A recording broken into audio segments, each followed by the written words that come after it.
મિત્રો, જો તુલસીના છોડ ઉપર વધારે માંજરીઓ આવે છે તો તેને ઉતારવી જોઈએ કે ન ઉતારવી જોઈએ, તેના વિશે ઘણી બધી માન્યતાઓ પ્રચલિત છે। કોઈ કહે છે કે ઉતારી દેવી જોઈએ તો કોઈ કહે છે કે પોતાની રીતે તૂટીને પડવા દેવી જોઈએ। તો આજના વિડીયોમાં આપણે વાત કરીશું કે તુલસીજીની માંજરી ઉતારવી કે ન ઉતારવી જોઈએ, તેની પાછળ રહેલી માન્યતાઓ વિશે પણ વાત કરીશું। માટે આપ આ વિડીયોને અંત સુધી જરૂરથી નિહાળજો। નમસ્કાર મિત્રો, આપ સર્વેનો ધાર્મિક વર્લ્ડમાં ફરીથી હાર્દિક સ્વાગત છે। મિત્રો, આપને માહિતી પસંદ આવે તો વિડીયોને લાઈક જરૂરથી કરજો અને આ માહિતીને વધુને વધુ લોકો સુધી શેર કરજો। દોસ્તો, એવી માન્યતા છે કે જે તુલસીજીની ઉપર માંજરી હોય છે તે તુલસીજીને કષ્ટ આપે છે। જ્યારે તે માંજરી પાકી જાય તો તમારે તે માંજરીને અવશ્ય ઉતારી દેવી જોઈએ, જેનાથી પુણ્યની પ્રાપ્તિ થતી હોવાની માન્યતા છે। એવું પણ કહેવાય છે કે જે માંજરી હોય છે તેને તુલસીજીનો કર્જ માનવામાં આવે છે। જ્યારે તમે તેને ઉતારો છો તો તુલસીજીને ખૂબ જ સુખનો અનુભવ થાય છે, જેથી માંજરીને ઉતારી લેવી એ એક સારું કાર્ય માનવામાં આવે છે। સાથે એ વાતનું ધ્યાન રાખવું જોઈએ કે માંજરીને તમારે રવિવાર, એકાદશી, સૂર્યગ્રહણ, ચંદ્રગ્રહણ તથા પૂનમ અને અમાસના દિવસે ન ઉતારવી જોઈએ।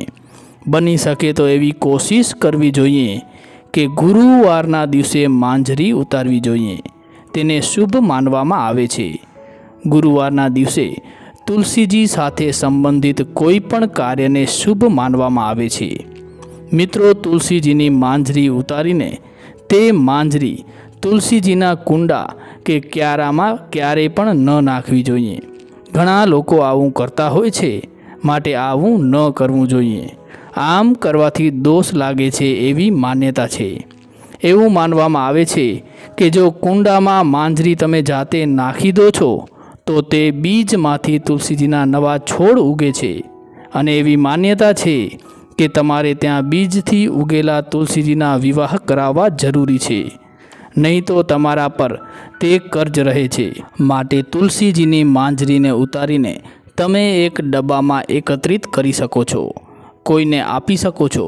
જેની પાસે તુલસીજીનો છોડ નથી તેમને પણ તમે આપી શકો છો। સાથે અન્ય પણ ધાર્મિક તેમજ આયુર્વેદિક ઉપાયો પણ છે। જો પોતાની મેળે તુલસીજીના છોડમાંથી માંજરી ખરી જાય અને કુંડામાં પડે તો તમને આ દોષ નથી લાગતો। તુલસીજીને માતા લક્ષ્મીનો સ્વરૂપ માનવામાં આવે છે। એવું માનવામાં આવે છે કે કારતક મહિનામાં માતા લક્ષ્મી જે તુલસીજીના રૂપમાં પ્રગટ્યા છે, તે તુલસી માતાની માંજરીને દ્વાદશીની તિથિના દિવસે ભગવાન શાલિગ્રામના ચરણારવિંદમાં સમર્પિત કરશો તો તુલસીજી પછી ક્યારેય પણ બીજા વૃક્ષની યોનિમાં રૂપ ધારણ નહીં કરે, તે એક જ રૂપ ધારણ કરીને મોક્ષ પામી જશે।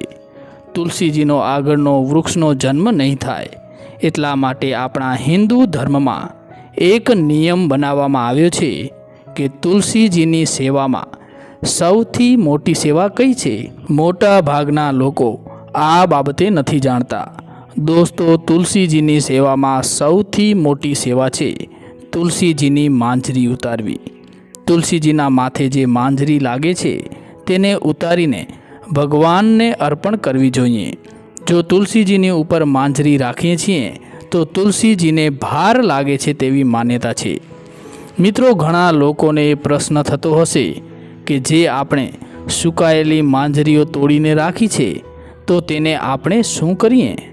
તેની સાથે સંકળાયેલા ઉપાય વિશે પણ વાત કરીએ તો જો તમારા ઘરમાં તણાવનો માહોલ રહેતો હોય, જો ઘરનો કોઈ સભ્ય ઉદાસ રહેતો હોય, પરિવારમાં માહોલ ખરાબ રહેતો હોય, કર્જ એટલે કે દેવું વધી ગયો હોય, તો એક સફેદ રૂમાલ કે જે કપડો નવો હોય એવો લેવો જોઈએ। તેમાં 5 માંજરી જે પૂરી દાંડા સહિતની લેવી અને સવારે સ્નાન કરીને તુલસીજી પાસે જઈ અને તે માંજરી વિનંતી કરીને લેવી, અથવા તો ડબ્બામાં રાખેલી હોય તો પણ પ્રાર્થના કરીને લેવી જોઈએ અને કહેવું જોઈએ કે હું આ કાર્ય માટે માંજરી લઉં છું કે જેના માટે તમે આ ઉપાય કરો છો, અને તમે મારું આ કામ પૂર્ણ કરો તેવી તુલસીજીને પ્રાર્થના કરવી જોઈએ. અને ત્યારબાદ તે સફેદ કપડામાં 5 માંજરી રાખીને બાંધી દેવી જોઈએ અને તેને ઘરમાં એવી જગ્યાએ રાખવી જોઈએ કે જ્યાં કોઈ બહારના વ્યક્તિની નજર ન પડે. ત્યારબાદ ધીરે ધીરે તમે જે કામ માટે માંજરીનો આ ઉપાય કરેલ છે તેમાં સુધારો થતો જોવા મળશે. જો કર્જ સંબંધિત સમસ્યા હોય તો પણ તેમાં રાહત મળતી જણાશે. સાથે દોસ્તો, ગુરુવારના દિવસે તુલસીજીની માંજરી ભગવાન શ્રી હરિ વિષ્ણુને અર્પણ કરવામાં આવે તો તમારી ધન સંબંધિત સમસ્યાઓ દૂર થતી જણાશે. આ કાર્ય તમારે દર ગુરુવારે કરવાનું છે. તમારે ગુરુવારના દિવસે ફક્ત 1 માંજરી ભગવાન શ્રી હરિ વિષ્ણુને અર્પણ કરવાની છે. જો તમારા ઉપર ઘણું બધું લેણું થઈ ગયું છે તો તમને તેમાંથી બહાર નીકળવાના રસ્તા મળવા લાગશે. કમાઈના સ્ત્રોત તમારી સામે આવવા લાગશે. પરંતુ આ કાર્ય કરતા સમયે તમારે મન સાફ રાખવું જોઈએ. તમારી નિયત સાફ હોવી જોઈએ. મિત્રો, આગળ એક બીજા ઉપાય વિશે વાત કરીએ તો ગુરુવારના દિવસે 108 માંજરીઓનો પીળા દોરામાં માળાની જેમ બાંધી અને એક હાર તૈયાર કરવાનો છે.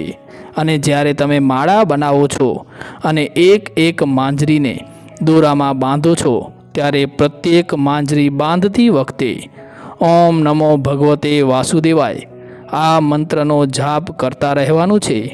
જો તમારા ઘરમાં ભગવાન વિષ્ણુની પ્રતિમા કે ફોટો છે તો આ માળા તેમને સમર્પિત કરો અને ઘીનો દીવો જરૂર કરવો જોઈએ. જો ઘરે શક્ય નથી તો નજીકના વિષ્ણુ ભગવાનના મંદિર કે તેમના કોઈ સ્વરૂપના મંદિરમાં જઈને પણ તમે આ માળા સમર્પિત કરી શકો છો. જો શક્ય હોય તો તમે આ ઉપાય દર ગુરુવારના દિવસે કરી શકો છો. નહીં તો જ્યારે પણ તમને ઈચ્છા થાય તે ગુરુવારે પણ કરી શકો છો. મિત્રો, આ ઉપાયને ખૂબ જ કારગર અને અચૂક ઉપાય માનવામાં આવે છે. જ્યારે તમે બીજી વખત માળા અર્પણ કરો તો તમે પહેલાંવાળી માળાને નદીમાં પ્રવાહિત કરી શકો છો. આ ઉપાય કરવાથી જો તમારા સંતાનના લગ્નમાં વિઘ્નો આવી રહ્યા છે તો તે દૂર થશે. ધન સંબંધી સમસ્યાઓનો અંત આવશે. ઘરમાં કજિયા કંકાસ બંધ થશે અને ઘરમાં સુખ, સમૃદ્ધિ અને શાંતિ જળવાયેલા રહેશે. તો મિત્રો, અમને આશા છે કે આ માહિતી આપને જરૂરથી પસંદ આવી હશે. માટે વિડીયોને લાઇક, શેર અને ચેનલને હજુ સુધી સબસ્ક્રાઈબ ન કરી હોય તો સબસ્ક્રાઈબ જરૂરથી કરી નાખજો. જય શ્રી કૃષ્ણ, જય માતાજી, ધન્યવાદ.